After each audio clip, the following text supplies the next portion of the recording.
remember. What else did we put on our shopping list? Oh, what a mouth-watering smell. Paimon would know the aroma of biryani anywhere. Let's go get some. We can still add it to the list. Well, if it isn't the Traveler and Paimon. Wasn't expecting to see you here. Hello there. Oh, it's been quite a while. Huh, so you two are still hanging out together. Dear, didn't you say last time that you were gonna head back to the desert? I said I was going to resign from being her bodyguard, not that our friendship was over. We're still the best of friends. The Homayanis also still post jobs from time to time. Their pay is always generous, so me and the other mercs never pass them up. I told Dehya to just stay at our place when she took one of those jobs a few days ago. My parents were delighted. They even said that it always felt like we were missing someone whenever Dehya wasn't around. That sounds like something they would say, all right. They're always so welcoming. Anyway, the job is already taken care of, shopping.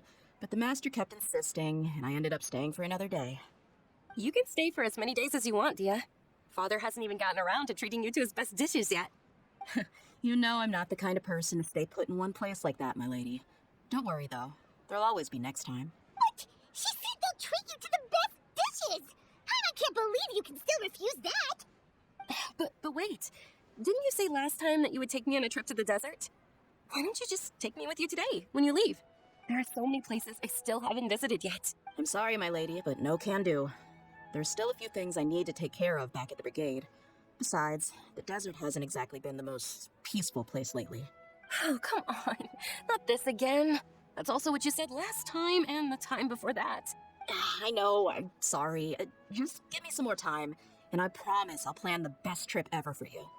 All right, fine. To be perfectly honest, it's not that I wanted to go, it's more like I feel like something is off about you lately. Ever since you first set foot on the estate a few days ago, you've been acting anxious and even paranoid. Have you been delaying our trip because you've run into some kind of trouble? Nah, are you kidding? You're worrying too much. Would you swear on that? Friends shouldn't lie to each other, you know. I wouldn't pry any further if you're willing to swear on what you just said. But if something really is bothering you, then just tell me. You know I'll help you however I can. Oh, looks like Junior's was onto something. You're too perceptive, my lady. Seems I can't hide anything from you. I just thought that nothing good could come out of telling you about the messy happenings of mercenaries. Knowing too much only leads to more trouble. Mercenary life is a dog-eat-dog world where Mora reigns supreme. Everything operates on a completely different set of rules. That doesn't change anything about what I just said, though. We're still friends, and I can only support you if I understand what's bothering you. My lady, you're not gonna stop until you drag it out of me, are ya? All right, I'll share what I know. Let's go somewhere else first. This isn't exactly the best place for a discussion. Okay, let's talk here. Just try not to draw any extra attention. As you may already know, the Eremites have both a lot of mercenaries and a complex organizational structure. Many mercs are no different than me, just going around looking for jobs to earn some mora. My brigade is called the Blazing Beasts. We're not a large group, but every member is loyal and brave. However, not all Eremite brigades are like mine. Some are willing to cross all kinds of lines for the sake of mora. The most notorious is a faction known as Deshret's Relics. Deshret's Relics? Judging from the name, they must really look up to... Yep, you got it. I've heard that you've already crossed paths with Ain al-Akmar. They're one of the groups under the Relic's banner. Oh, you mean the group that tried to sell us the Divine Knowledge Capsule? Yeah, they weren't friendly at all.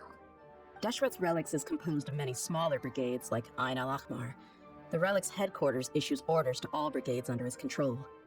On any other day, I would want nothing to do with them. Unfortunately, though, the brigade that's stirring up trouble now is none other than Dakan al-Akmar. Dakan? I think it means beard or something. Believe me, it's a really stupid name.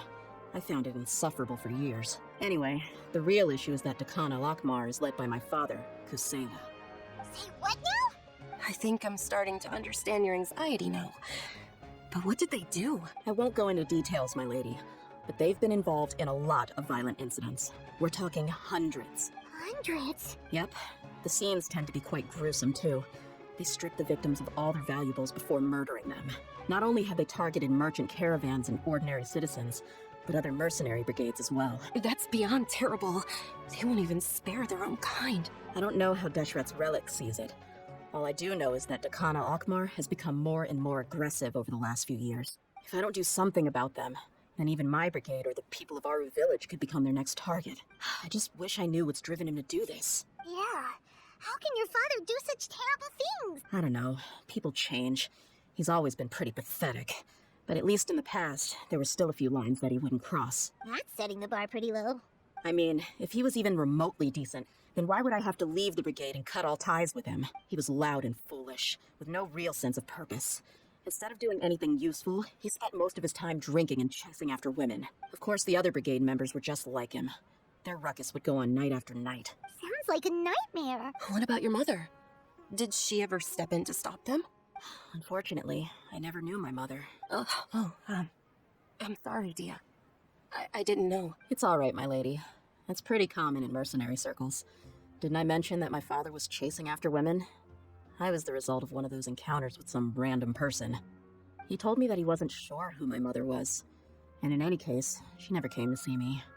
He'd say, "You'll be fine as long as you remember to stick with Dad." But even then, he left most of the parenting to the brigade. The one thing I do remember is that he used to tell me stories, but the problem was that he had terrible taste.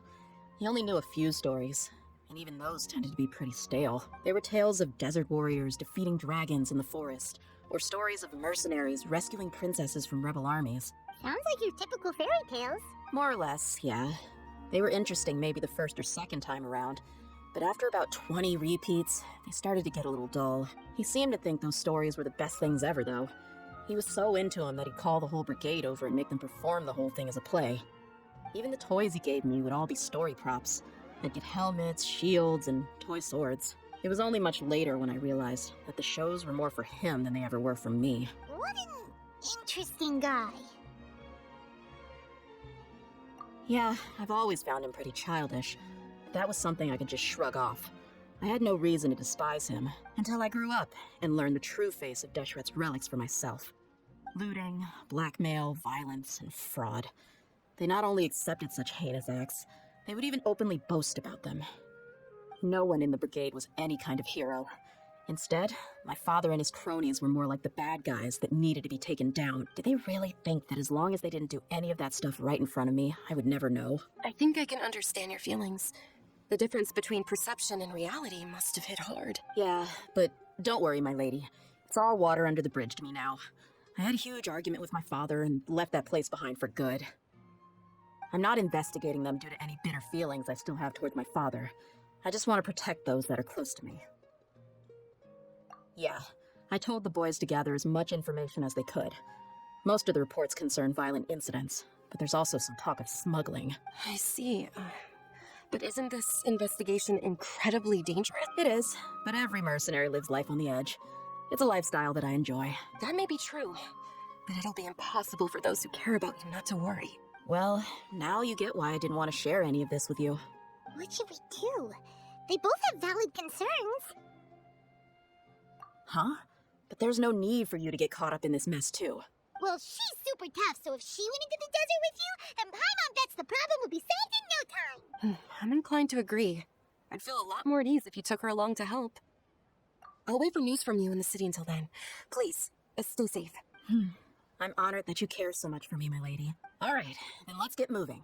Our first stop will be Caravan Rebot, where we can catch up a bit with my fellow mercs.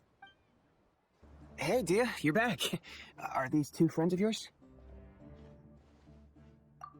Oh, so you've already become like one of us then. Well, that's good to know.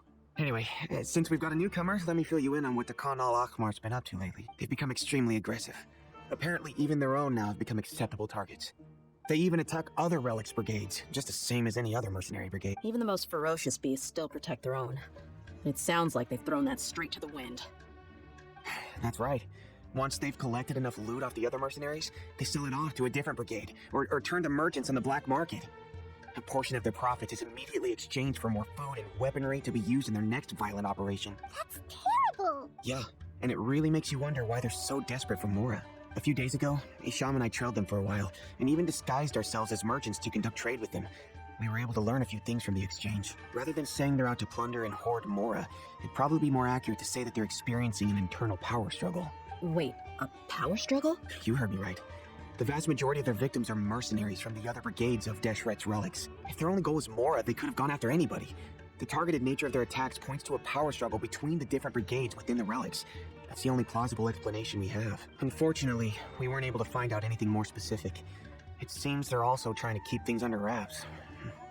Oh, one last thing we discovered was that over the past few years, as the Khan al-Ahmar became more and more active, Deshret's relics as a whole became a lot weaker. It sounds mighty strange to me too. Harun, you can leave the rest of the investigation to us. Gotta say though, I didn't expect you to go on a whole undercover mission during the few days I was gone. Sounds like you were really putting your necks on the line, no? Nah, it was nothing.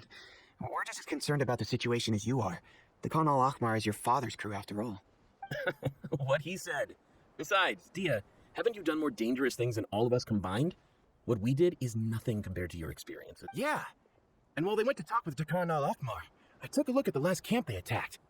Any survivors of the attack were already long gone. There was nothing of value left in the camp. Ah, Hisham and Khalaf. You're here too. We rushed over as soon as we saw you come into Caravan Rebat. Although this new friend of yours looks a little green behind the ears, I'm sensing a special vibe from her. Now that we know you'll have a capable partner with you, we can also rest easy. Hey, what about Paimon? Feel anything special? Oh, you're also planning to tag along with them? Of course. Paimon is the traveler's most important guide. Wherever she goes, Paimon will follow. Oh, in that case, then you'd better take care of her too, Dehya. Don't underestimate Paimon! Don't worry about her. She may look tiny and helpless, but she's been through just as many battles as the traveler here. Even if she had only survived on sheer luck, then that alone would still make her quite formidable. I had no idea. I guess I shouldn't judge by appearances. Oh, one other thing, Dehya. When you're free, why don't you update the deputy about your upcoming schedule? We held another recruitment event a few days ago, but everyone only came to see the Flame Main. You weren't around at the time, so people were pretty disappointed to only find our crew of rough, unkempt guys. The deputy put a lot of effort into the event, but it was basically for nothing. Only a few people chose to stay, and that really got to him. Sorry to hear that. I'll be sure to bring him some great liquor next time. I left in a hurry and I couldn't make it back in time for the event. Gotta admit, I can understand their disappointment, though. You're our brigade's main selling point, after all. Now, if only the deputy could figure out a way to bring a few more smoking hot members into our ranks. Keep dreaming. Remember the last time I invited a couple gals into the brigade? You all just froze up with your mouths gaping like a bunch of scarecrows. The awkward silence and weird expressions left quite the impression on them.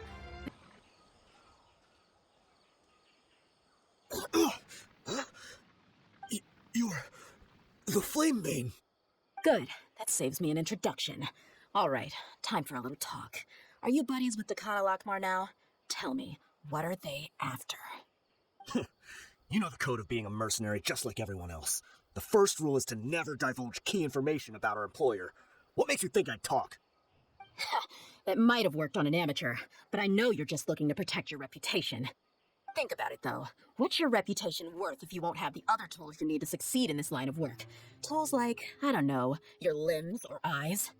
You've got 5 seconds. You might want to think twice about how much your employer's information is worth to you. Whoa! I'm not joking around. We can do this the easy way or the painful way. 2 seconds. I'll save you the trouble.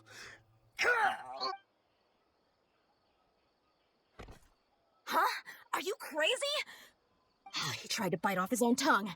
Quick, search the area for any first aid supplies. I definitely didn't expect him to go that far. Thankfully, the wound wasn't too deep, and he just passed out from the pain. But why would he be so extreme? I just wanted to test his mettle. You can get a lot of mercenaries to talk just by threatening them. I didn't expect him to be willing to go through so much pain just to deny us some intel. Well, he's out cold for now. We could wait for him to wake up, but maybe it's not a good idea to interrogate him any further. What should we do? Yeah, don't worry about it. It'll be a waste of time to interrogate him again after that. He might just hurt himself again if we start asking. There are lots of goods around here. Let's search the area. I'm really sorry. We found a piece of paper with a bunch of names on it. Maybe it's a record of something. Let me take a look. If this really is a merchant caravan, they should have a record of their transactions. Yep. I see an entry for Khan al-Ahmar right here. Kusela, Idrisi, Bashar, and Takriti. All familiar names. Dakan al-Akmar has been trading for a hefty supply of food, weapons, and medicine. It seems that in the past, they used to receive some canned knowledge as well. This caravan is just one link in their logistics chain. Once in the rainforest, the caravan will exchange the looted goods for Mora, and the funds will then be passed to a specific person. That person will then pack the caravan full of necessary goods, which will then be brought right back to Dakan al-Akmar. Wait, why is there no Mora value recorded for the final transaction? No value? Yeah, every transaction before the last one was marked with an exact amount of Mora, but the final one, where they paid for everything to be brought back to the desert, was simply marked as delivered. Perhaps, but they couldn't have known how much they would make off selling the loot. Do they not care about profit margins at all? Anyway, the next part's the records of the goods themselves. There are a lot of entries. Everything was probably sourced from the rainforest. Huh? What's wrong? Shazamon Homayani? Homayani? You mean Dinyarzad's family? Could it just be another family with the same last name? I'd be surprised to find someone with the exact same first and last name. Shazamon Homayani is Dunyarzad's father, and the head of the Homayani family. Just what the heck is going on here? I'm sorry, you're right. I'll consider what we found and not jump to conclusions just yet. But what this piece of paper confirms is that the Homayani family has been providing goods to Dakan al-Akmar. What if the Homayanis have been kept in the dark and don't know they've been trading with Dakan? That's a possibility, but if that was the case, why is this caravan specifically named Shazamon as their person of contact? They could have just as easily bought goods such as food and medicine directly from Caravan Rebot or Port Ormos. Yeah, funding violence and looting. The brigade gets the goods, and he is paid the proceeds from the sale of the loot. But why would he do something like this? It's not like the Homayanis are in need of money. I honestly have no idea. I've been to their estate many times, and I've never noticed anything suspicious. The only potentially large expenditure I could think of would be the treatment cost for Dunyarzad's Elazar. Maybe they borrowed a lot of Mora in the past? But that's still just a speculation. I don't think the master would stoop so low to make Mora. You're probably right. I know my lady's personality, and she wouldn't deliberately keep something like this from us. But what should we do now? All we found is just another mystery. If you ask me, we already have no choice but to confront her about this. I'm not worried. It's too early to make a verdict yet. I still have faith in the Homayani. Let's go find my lady again.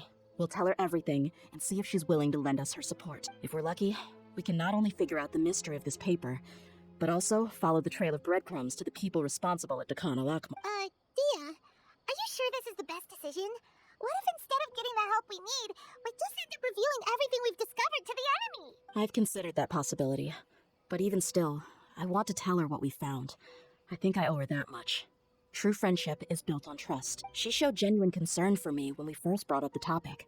I can't repay her kindness with doubt and suspicion. That's not how I deal with people. You're right. Paimon wants to trust Dunyarzad too. Yeah. Let's pay another visit to Sumeru City. We're back, my lady.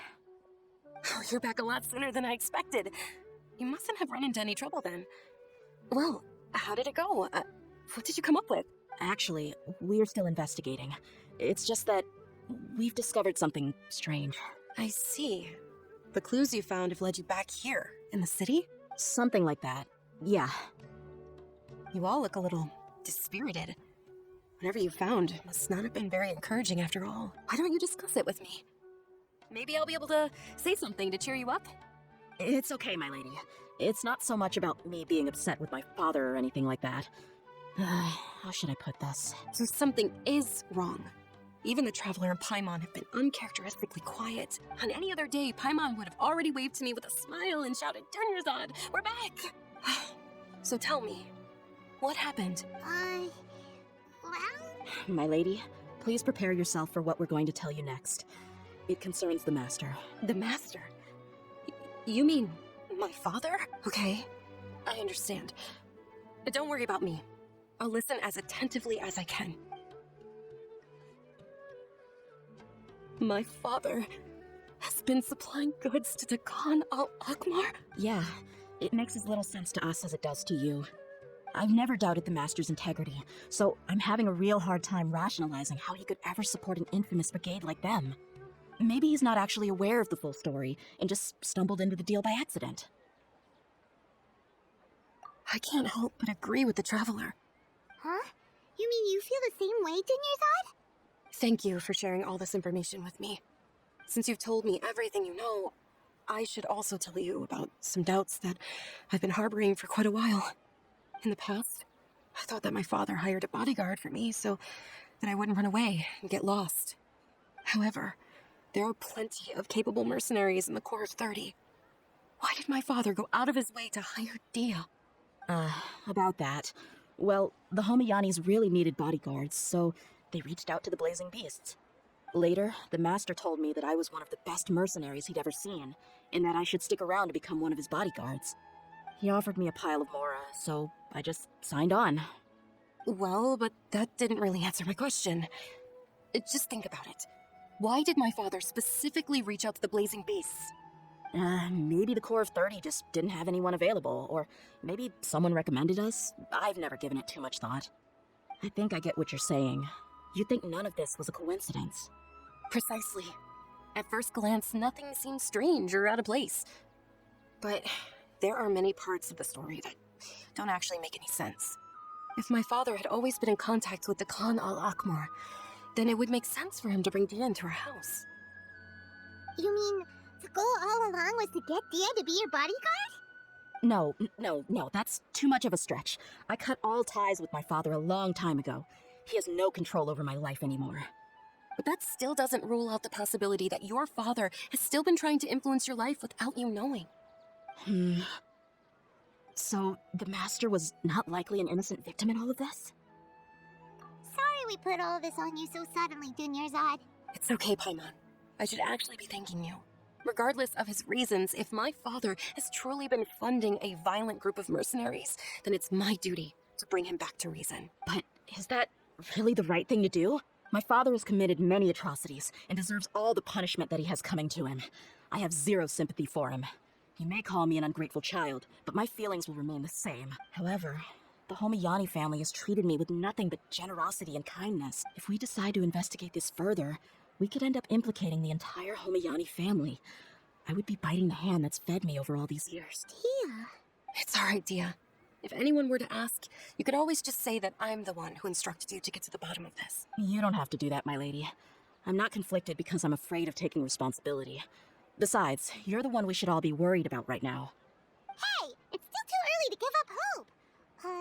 What was the thing about friendship again? Right, yeah, trust. You said that yourself, Dehya. Besides, there's no point on getting all riled up before we've confirmed all the facts. Thank you, everyone. That makes a lot of sense. I guess I should always remember the trust that I've placed in people. In which case, my lady, could you ask the Master to come out and have a chat with us? Sure thing. I also hope he'll be able to give us a logical explanation. Let's meet at the usual place then. Usual place? Oh, right. Thank you for coming, sir. Please allow me to introduce these two. This is the Traveler, and next to her is her travel companion, Paimon. Yes, my daughter has mentioned them from time to time. It's a privilege to finally meet them in person. But we may skip all the pleasantries for now. What is the important matter you wish to discuss with me? Well, we wanted to bring this transaction record to your attention. There's something on this record that we're all pretty curious about. So, that's what you found? Huh. Seems like I can't keep everything from you much longer. If you wouldn't mind, we'd like an explanation. Well, it's a long and difficult story, and to be perfectly honest, I'm not sure if I'm doing the right thing. What I do know, though, Dehya, is that the truth will bring you no solace. If anything, it will likely cause you a great amount of anguish. Wait, me? Yes, I understand perfectly why you came to see me, and I am touched by your collective commitment to do the right thing. But knowledge always comes at a price, and sometimes, as they say, ignorance is bliss. Your father, Kusela, and I both believed that. Of course, you have the right to seek and learn the truth, but I must warn you, the facts of this matter may reduce everything you've built for yourself into sand, blowing in the wind. If you must proceed, then Kusela's heartfelt efforts will also fade into the wind like a fleeting mirage. His heartfelt efforts? I'm sorry, sir, but I'm not sure I follow. I've made it this far in life without a single drop of my father's support. I have my own ideals and ways of looking at the world, as well as people and causes that I've chosen to cherish and fight for. None of these things have anything to do with him. I came here today to support you as the head of the Homiyani family. No warning will change my stance on that. I understand. Then let me tell you a little story. Our family once needed to take a trip to the desert when Dunyarzad was just a baby. Along the way, we were attacked by bandits. They had superior numbers and quickly overpowered our bodyguards. When all seemed lost, a group of passerby Eremites lent us their support. Those Eremites were Kusela's brigade, Dekan al-Ahmar. Kusela's men told me that the attackers were Eremite mercenaries, just like themselves. I was shocked. Why would Dekan al-Ahmar go so far to save us and not spare the fellow Eremites? Kusela was grinning and walked over to play with baby Dunyarzad. She was startled by his unfamiliar face and nearly started crying. Really? I never knew. He said that he had no particular reason to help us. He just took pity on us because he had a daughter about the same age. We started talking about our children, and I sensed that he was a devoted father. To repay his kindness, I hired his brigade to help out at our estate for a time and offered everyone generous remuneration. So, that's what happened. It was many years before I saw him again. I almost didn't recognize him the next time he came knocking on my door. The man I knew to be strong and healthy had been reduced to a shell of himself. He couldn't even walk anymore without his cane. So, what happened to him? He was perfectly fine when I left the brigade. I'm not too sure myself. The only thing that didn't change was his cheery disposition. He said there was absolutely nothing to worry about and that he had gotten into a fight. That was all. He then suddenly asked me if Dunyarzad, now that she had grown, would need a bodyguard of her own. At the time, Dunyarzad was going through a particularly severe bout of her Elazar. There was no need for her to have a bodyguard when she could barely leave the house. But he kept coming back to the topic. Come on, it never hurts to be safe. How do you know a bodyguard won't come in handy one day? I was completely lost at first, until he recommended the Blazing Beasts, and in particular, a mercenary named Dehya. So he was the one who recommended Dehya to you. Indeed. He didn't say it out loud, but it was clear that he saw Deshret's relics as an evil group who would eventually corrupt every member in their ranks. He was already beyond redemption, but he hoped that he would be able to detach his daughter from the vicious world of mercenary life. If Dehya could stay in my house and keep working as a bodyguard, then gradually her affinity for the desert would decrease, and she'd be able to leave her previous life behind. And that's why you offered her such generous compensation? Yes, but not just because of that. From the moment that he asked me for that favor, I also began to see Dehya as my own daughter. And that's also why I tried to persuade you to stay when you asked for permission to leave. I was willing to spend however much it took. Kusela saved my daughter and I all those years ago in the desert. I could never refuse him entrusting his daughter to me. He was always like that, acting like he's oh so smart and self-righteous. Kusela said that he'd reimburse me for a portion of Dehya's fees. I refused to take any more from him, but he'd always send me funds anyway. Eventually, I just accepted them as a token of his gratitude. And that went on for a while until I received another letter from him a few years ago. The letter contained a request to help him buy food, weapons, even explosive materials. Wait! Isn't that around the time that Dekan al-Ahmar started becoming more aggressive? That's right. And when I started to hear some nasty rumors, I became wary. I wanted to meet him face to face to discuss things. But by then, he was no longer receptive to my requests to talk. If I had to guess, it's probably because he doesn't want to put Dehya at risk. That thought occurred to me as well. I figured that he probably came to me for help because he had nobody else to turn to. After some deliberation, I decided to send him some food and medicine. I turned down all his requests for explosives and weaponry. I am aware that even such a reduced gesture of support could lead to others coming to harm, but I could not simply reject his plea for help. In the end, it probably was the wrong decision. I plugged my ears to the rumors and just chose a solution that made me feel least guilty about myself. If you can, please tell me where he is now. None of the things he's doing right now make any sense if he's just trying to keep me from getting tangled up in his world. If all he wants to do is steer clear of me, then maybe he shouldn't have brought me into this world in the first place. Oh no. Dia, please don't feel that way. I'm just angry because I can't wrap my head around any of his actions. I don't know. I really don't know. I don't think I can do it. But I guess you do have a point. We haven't uncovered the whole truth yet. We still need to figure out his exact actions and reasoning for these last few years. I'll do my best to help. Of course, anything between the two of you would need to be resolved between you and him alone. I don't know Kusela's exact whereabouts. Outside of supplying his brigade with some goods, I tried my best to avoid getting involved any further with him. However, there's a man on the list named Jawed. He used to be a mercenary in the desert and is now a member of the Corps of 30. He's responsible for supplying weapons and liaising with the Dakan al-Akhmar's merchant caravan. I think he should know Kusela's whereabouts. I've heard that he likes to have a few drinks alone and enjoy the cool wind at night outside the tavern. Maybe you'll be able to find him there. Understood. Thank you, sir. Then I guess this is bye for now, unless... I'll stay and be with my father here.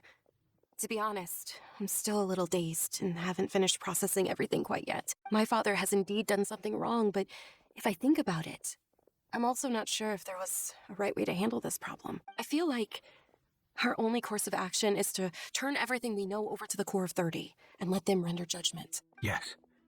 I am prepared to accept whatever verdict they choose. It's time to face my mistakes. Huh? Who are you guys? I know what you've been up to. Smuggling weapons to violent brigades in the desert while working for the Corps. Pretty bold, if you ask me. Shh.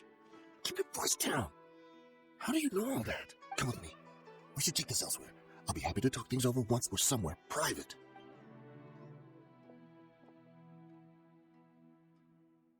This place should do. All right. Back to my question. How did you all know about me? Don't worry about that for now. You know what kind of punishment you'll face once we report you to the Corps, I assume. Wait. There's no need to jump the gun. Let's talk this out. What are your terms? So what's in it for you anyway, Mora? Well, I was a little tight on money at the time, and Kusela took good care of me in the past. I waited in my mind, and I couldn't put the opportunity down. I wouldn't only be helping my benefactor, but I could also make some quick Mora. Let me tell you how it is. We're investigating Dakan al-Akhmar, and we're gonna put an end to their operations. If you provide some help for us, then we might just put in a good word later to reduce the terms of your punishment. Hey, why don't we discuss this a little first? Listen, I made quite a bit more from my last run. You just give me a number, and I'm sure we can... Shut it. My patience is running out. You should know when a mercenary is after something other than money. All right, sheesh. But you gotta promise you'll put in some nice words for me later.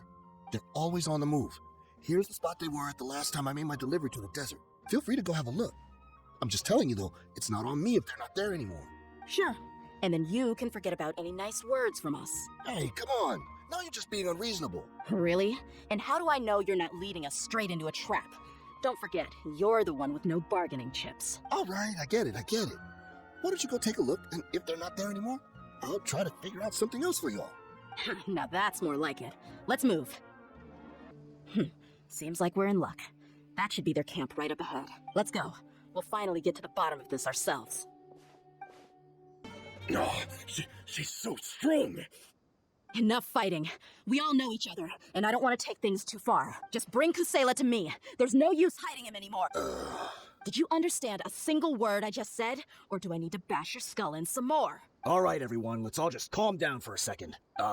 Deal. The boss can't come out and see you anymore. He died a long time ago. What? Seems like you've been out of the loop for a while. Guess that's for the best, though. At least, that's what the old man wanted. When did he die? What happened to him? A few years ago, Kusela broke up Dakan al-Akhmar and went to the Deshret's Relics headquarters by himself. So is that when you guys started acting up? We would prefer to call it taking revenge. Every last person in Deshret's Relics must pay in blood for what they did. Let me start from the beginning. Dehya, do you know how the head of the Relics maintained order internally? Overwhelming strength and unquestionable authority? Those were a part of it, yes.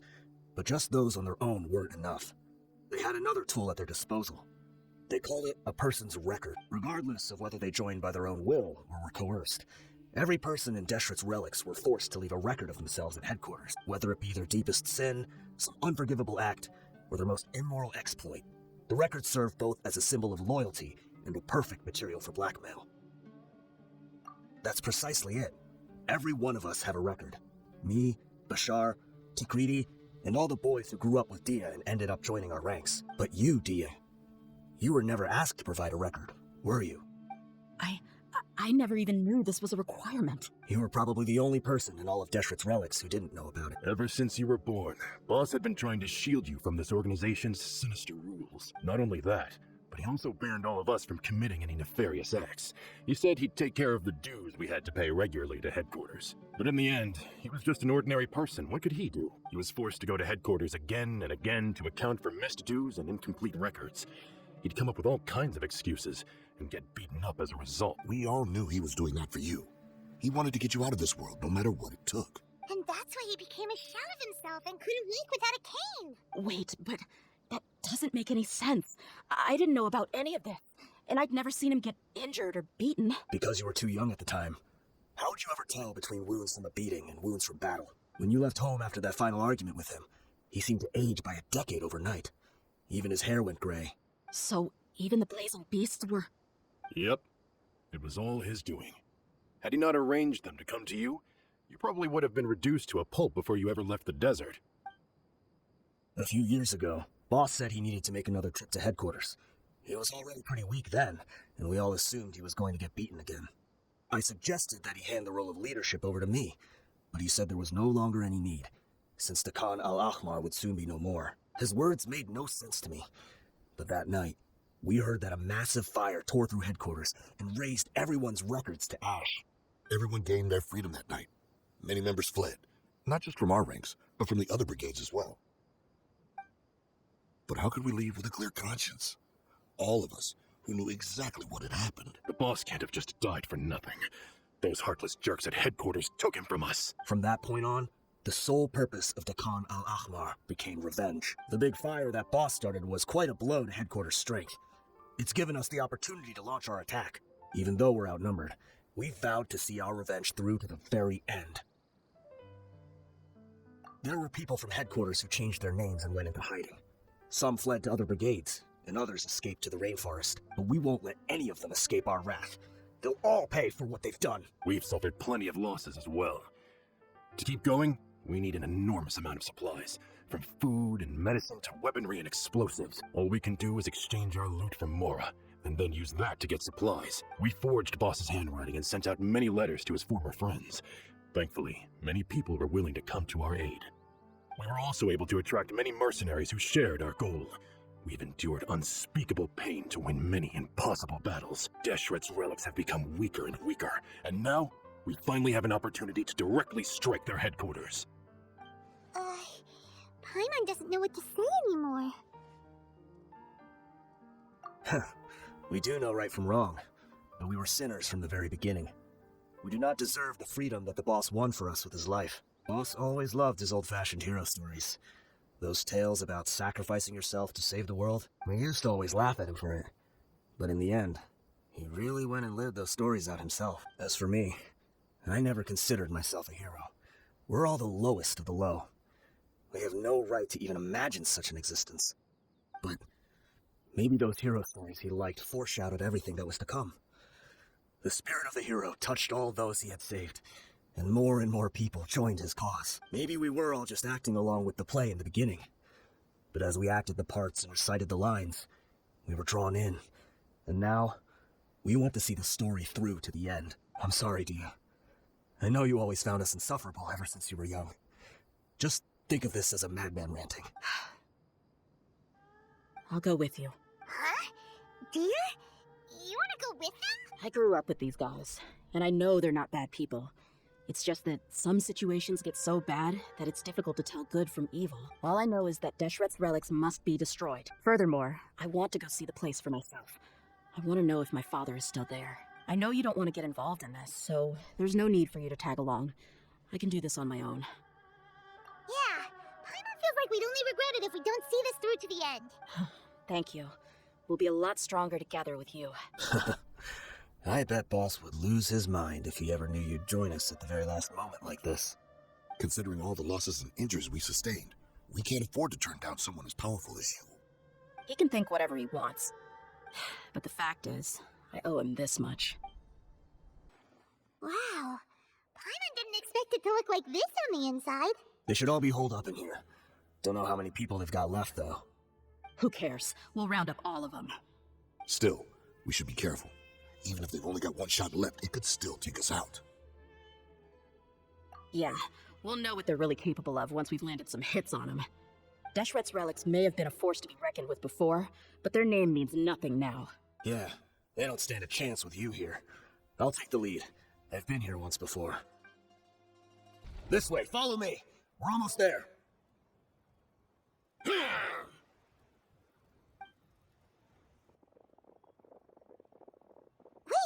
They went charging ahead without checking for any traps!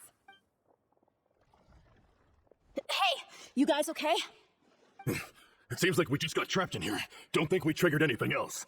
Watch out, the enemy's coming from ahead. Well, now that things have come to this, seems we'll have to fight our way through. Don't worry about us. We knew something like this could happen.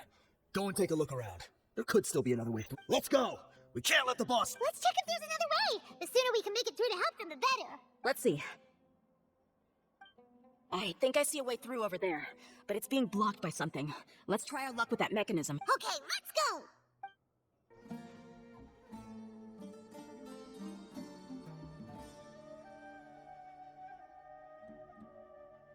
I wasn't expecting anyone to make it through from the other side, but as a desert dweller, I suppose we should be used to our folks defying all expectation. Don't waste your breath.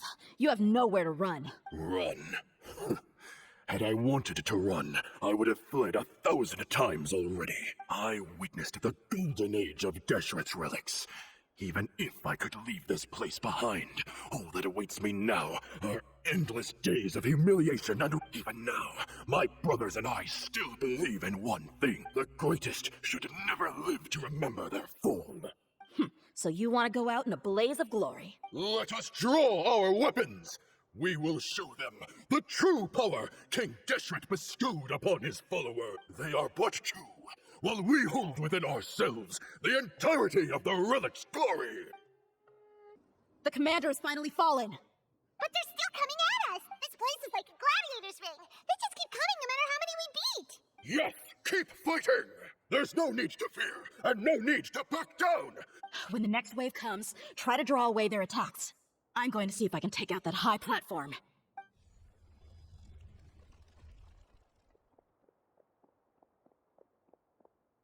Get out of my way!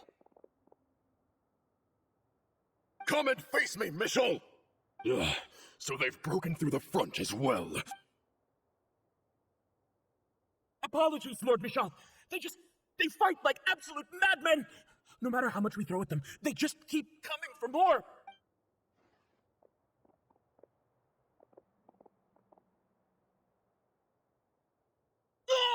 So, it would seem like this is the end. Time to pay for everything you've done, Michel. You think I would give you that opportunity? I will be buried in the sand, alongside all the rest of our fading glory. Hey, wait!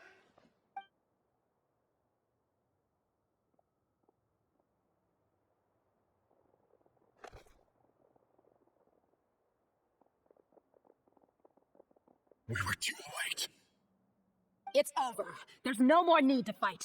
But if you're still going to cling on to your so-called mercenary's pride, then I'll give you all a good beating as well. Hey, Dehya! I found the mechanism. I'll get you all back up here right away.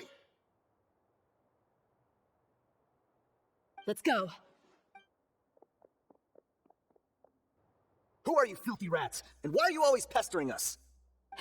You call yourself a member of the infamous Deshret's relics, and you still can't even tell who's made it all the way to your headquarters? Who knows what intent a bunch of rats may have? We try to catch a couple, and you all just show up on the other side instead. How are we supposed to figure out what you're after? Hey, have you ever heard of a man by the name of Kusela? Why would I know? It's not like I'm in charge or anything. This is your last chance to talk.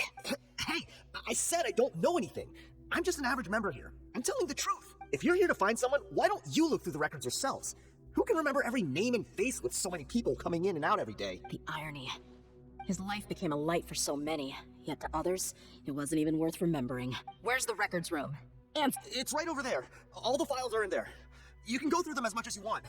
It's not like any of them still matter anyway. I mean the old records room. The old records room? You mean the one that got burned down? Kusela. Ah, yeah, I remember him now. The guy who could hardly walk. Watch your mouth. That's our boss you're talking about. He was definitely faking it. We all let our guard down as soon as we saw him come hobbling in. But in the short time it supposedly took him to take a dump, he'd already gotten away and started a fire in the records room. He couldn't have possibly outrun us if he wasn't a fraud. And after that, Deshret's relics fell into complete disarray. Stop wasting our time. Every one of us here is perfectly aware of what he had done. Tell me, where is the old records room? It's just over there. Go see it for yourself if it means that much to you. There's nothing left in there but ashes. No human could ever survive that kind of inferno. Bashar, Tikriti, let's go. We'll leave the others here to guard these. Spare them no mercy if they try anything.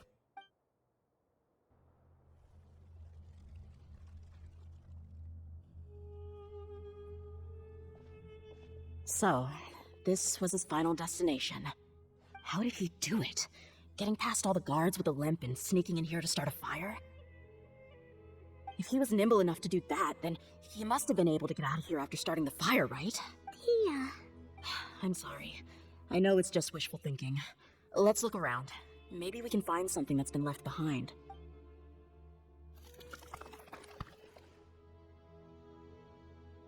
Is this a cane? It must be the one that Dia's father used. Kusela. Thanks for everything, boss. We're fortunate to somehow find that cane after that fire. Let's split up and look around some more. What if something else has been left behind? But what else could survive a fire like that? Huh?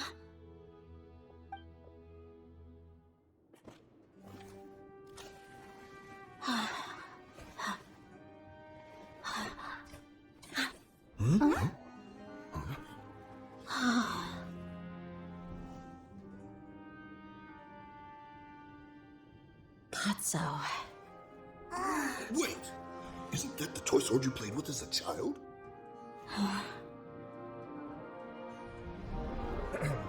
The dragon is no more, for Princess Dehya has slain it. Its head now hangs above the city gates. Her bravery has brought eternal peace and prosperity to us all. Dehya, come on. This is the most important line. You can do it.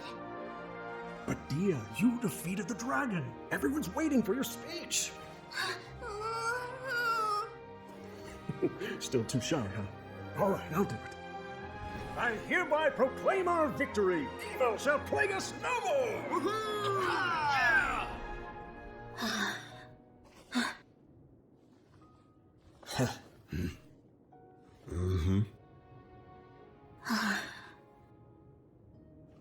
I hereby proclaim our victory. Evil shall plague us no more, Dad.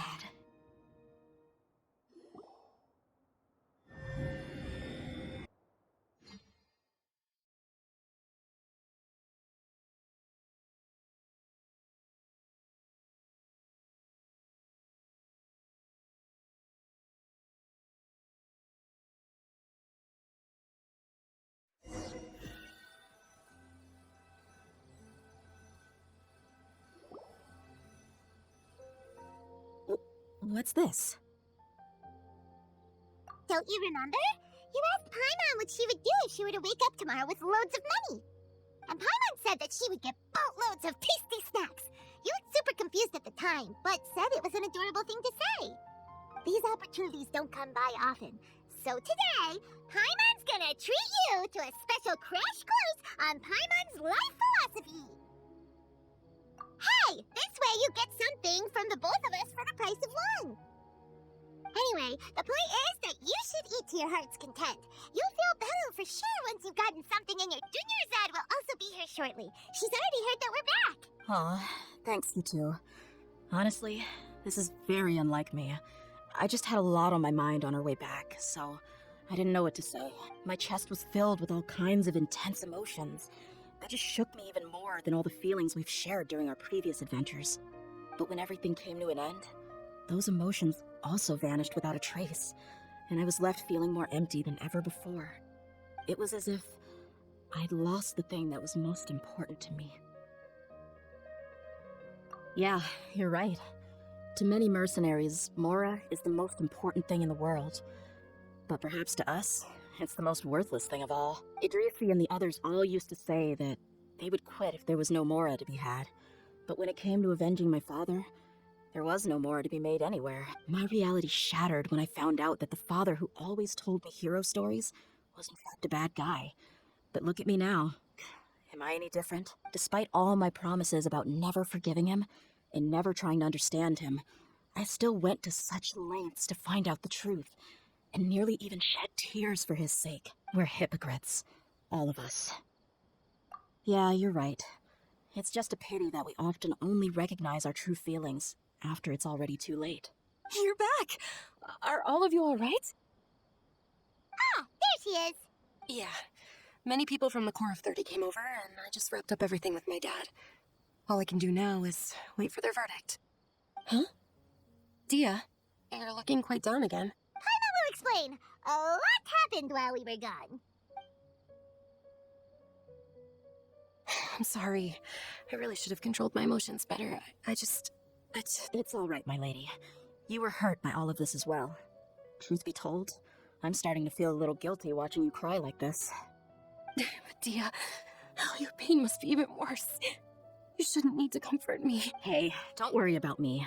If anything, this whole thing has finally shown me the difference between illusion and reality. My father probably thought that people could settle into new lives as long as they moved to a new environment. That thought has even crossed my mind a few times. It's like saying, what's wrong with adapting to a new life? However, there was always something deep within my mind that refused to accept it. This impulse brought me great turmoil, and even made me feel ashamed for turning my back on your father's cut. But now that I consider it again, it all makes sense. The desert sands are a part of who I am, and I will never be able to lead a peaceful existence. I understand how you feel. That doesn't mean I won't be making any changes to my life, though. As an example, I'm now thinking about taking on some small odd jobs. It's just like Idrisi said. I also want to catch up to my father and become a character in his play. Even if the ending of the story may be childish and ridiculous, it won't really matter. Isn't that neat, though?